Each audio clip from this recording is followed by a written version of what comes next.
movie starts, and we see the story of a child whose childhood was no less than a living hell. But this child never gave up, not even for a single moment, and he made the entire world bow at his feet.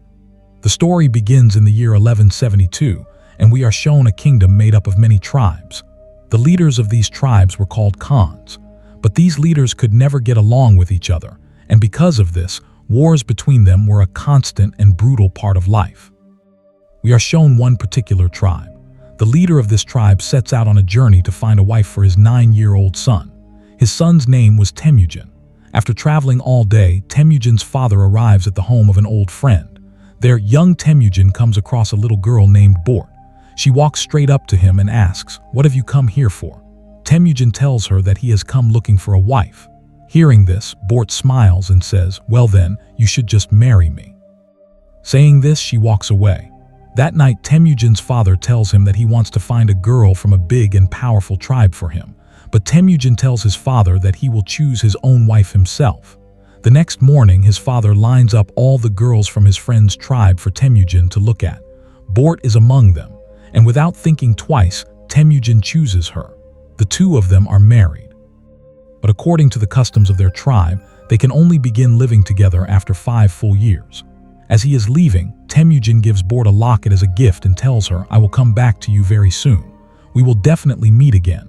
Saying this, he leaves with his father. After traveling a long distance, the group stops at a place to rest.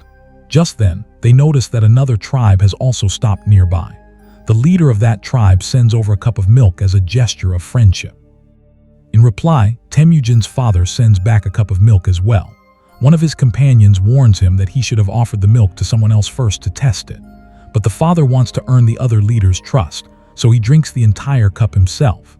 A short while later, while riding ahead, Temujin's father suddenly falls from his horse. He dies on the spot. It becomes very clear that this was all a trap set by the rival tribe's leader, who had mixed poison into the milk. After the father's death, every single person from their tribe abandons the body and walks away, because they believe that to survive, they must attach themselves to a stronger and more powerful tribe.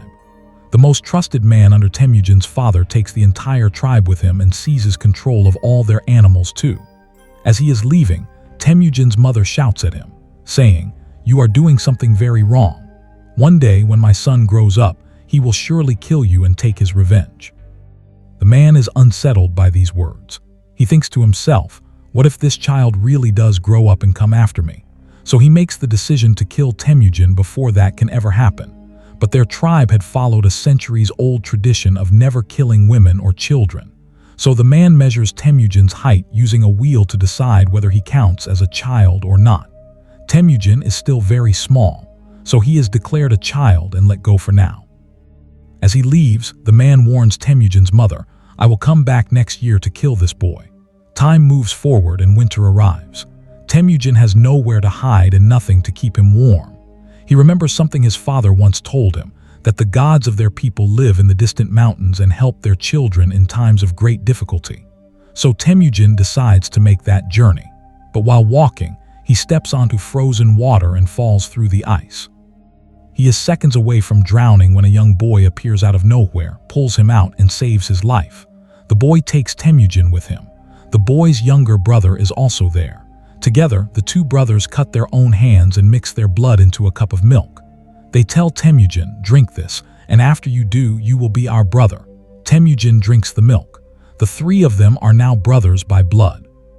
The very next morning, the man who worked for Temujin's father finds him again and drags him back by force. He measures Temujin's height once more, and Temujin is still too small. So the man decides to keep Temujin as a prisoner until he is big enough to kill. He places a heavy wooden yoke around Temujin's neck and locks him up. Inside the same camp, there is one man who brings Temujin food every single day and tends to his wounds with care. Time passes this way, slowly and painfully. The captor measures Temujin's height again, and still Temujin has not grown enough. One day, a powerful rainstorm breaks out, and everyone retreats to their tents to take cover. The man who had been secretly caring for Temujin sees his chance. He quietly sets Temujin free and whispers, "Run, get away from here now." Temujin runs with the heavy wooden yoke still hanging around his neck, running and running until he has traveled very far. He finally reaches the mountain that his father had told him about. There he sees a wolf standing before him, and at that very moment the wooden yoke around his neck falls away completely on its own. The story moves a few years forward, and we see that Temujin has now grown into a young man. But even now, the same men who served under his father are still hunting him down. They have never stopped coming after him. They are still his enemies and they still want him dead. And finally, they catch him again. He is imprisoned in exactly the same way as before, with the heavy wooden yoke locked around his neck. But this time, Temujin is older and taller, and because of that, the chances of him being killed are much higher than ever before. The man looks at him and says, "I will not kill you just yet. I want to watch you beg me for your life first." Temujin looks him straight in the eye and says without blinking, "I would happily die, but I will never beg for my life in front of you or anyone else." Hearing this, the man's expression darkens and he says, "I was going to make this quick, but now I am going to make you suffer slowly before I finish you." Temujin is tied up again and left there. But then the same man who used to bring him food and treat his wounds as a child appears again. He is still alive and he still cares. One night, while the captors are all celebrating loudly together, the man who captured Temujin comes to him drunk and out of his senses. Temujin sees his moment. He wraps the wooden yoke around the man's neck and beats him with it until the man takes his last breath. Temujin is free once again. The first thing he does is go straight to find Bort, the girl he married as a child. Bort has grown into a beautiful young woman. He brings her back to live with his mother and sister. When Temujin's mother sees her son alive and standing in front of her, she is overwhelmed with joy. Life begins to feel happy and peaceful again. But then one day, men from another tribe suddenly attack them. The reason goes back many years to when Temujin's own father had once kidnapped the mother of a rival tribal leader. That leader was just a child at the time. But he is now a grown man, and he has sworn a blood oath to take revenge. So he kidnaps Bort and takes her away with him. Temujin knows he cannot fight this enemy on his own, so he goes to find his childhood blood brother, the same boy who pulled him from the icy water and shared his blood and milk with him. That brother has now become a powerful tribal leader himself.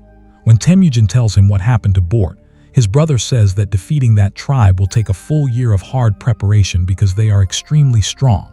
So a full year passes, days become months, and months become a year. Then Temujin and his brother launch their attack together. They crush their enemies completely.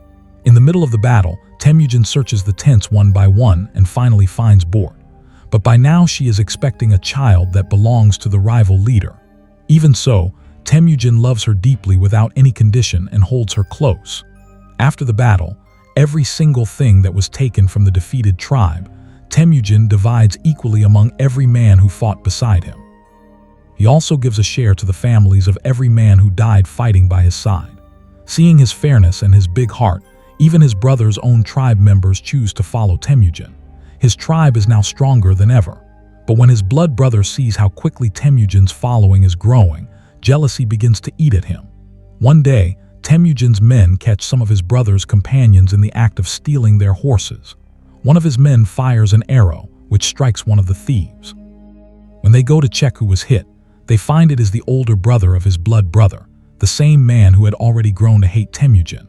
When the news reaches his blood brother that Temujin's men have killed his older brother, a fire of rage burns inside him that he cannot control.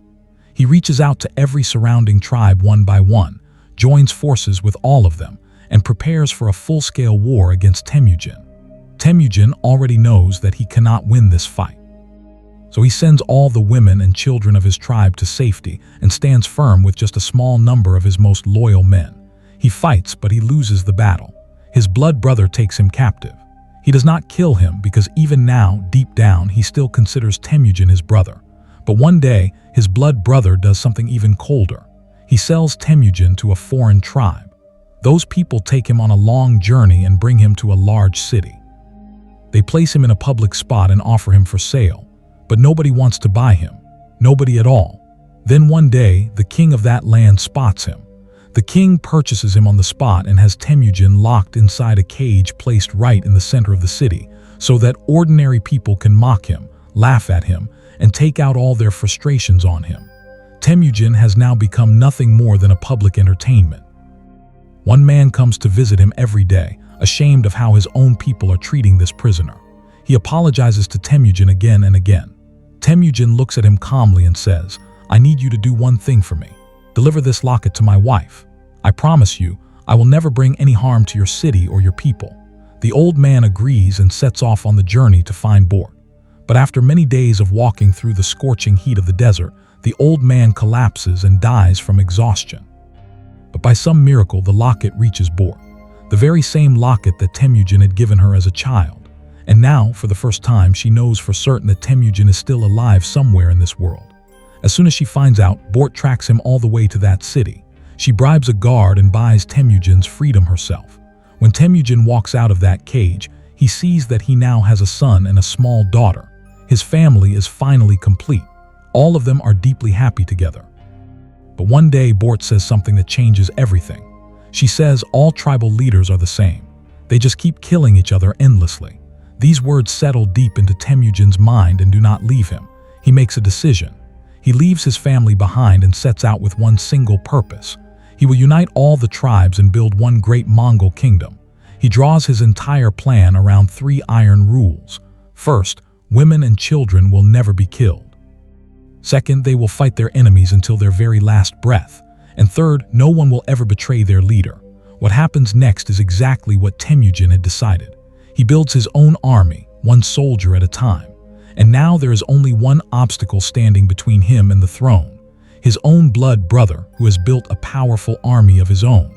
Both of them come to the battlefield with their armies. Temujin does not want to fight his brother. But his brother strikes first without warning, and a massive war breaks out between them. But Temujin wins. He captures every single one of his brother's men. And instead of killing them, he takes them all into his own army, making it the largest force he has ever had. He walks up to his brother and says, "Fighting each other gives us nothing. All we will do is destroy each other trying to grow our separate kingdoms." His brother tells him that if the roles were reversed, he would have had every captured soldier beheaded on the spot. Their thinking could not have been more different from each other. And that difference in thinking is exactly why one of them lost everything, and the other gained the entire world. Temujin forgives his brother and lets him go free. And we are then shown the year 1206. Temujin has become the king of the Mongol kingdom. He is known to the world to this day as Genghis Khan. He fought bloody and brutal wars against every kingdom that ruled through cruelty and oppression. He was feared as the most powerful and courageous king the world had ever seen. And with this, the story of Temujin's incredible courage finally comes to its end. If you enjoyed this video, make sure you like it right now and subscribe to the channel so you never miss our videos. And drop a comment below saying next movie to tell us what story you want to see next. Thanks for watching, and we will catch you in the next one.